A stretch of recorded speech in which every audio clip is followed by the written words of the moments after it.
ایک گاؤں میں ایک نوجوان رہتا تھا جس کا نام احمد تھا۔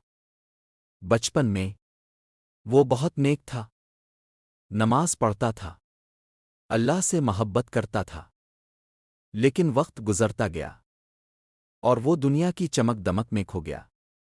نماز چھوٹ گئی، دل سخت ہو گیا اور وہ آہستہ آہستہ اللہ سے دور ہوتا چلا گیا۔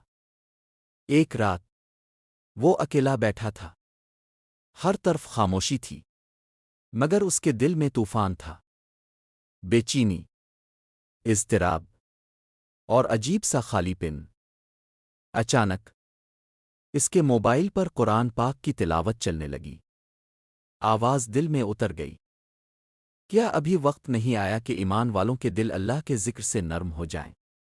یہ سننا تھا کہ احمد ٹوٹ گیا، آنکھوں سے آنسو بہنے لگے۔ وہ فوراً اٹھا، وضو کیا اور سجدے میں گر گیا۔ اللہ، مجھے معاف کر دے، میں واپس آنا چاہتا ہوں۔ وہ روتا رہا، سسکتا رہا، اور اسی سجدے میں اسے ایسا سکون ملا جو اس نے پہلے کبھی محسوس نہیں کیا تھا۔ اگلے دن سے اس کی زندگی بدل گئی۔ وہ نماز پڑھنے لگا، قرآن پڑھنے لگا اور لوگوں کی مدد کرنے لگا۔ لوگ پوچھتے تھے، یہ تبدیلی کیسے آئی؟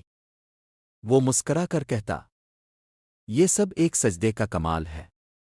جب بندہ سچے دل سے اللہ کے پاس لوٹتا ہے تو اللہ اسے کبھی رد نہیں کرتا۔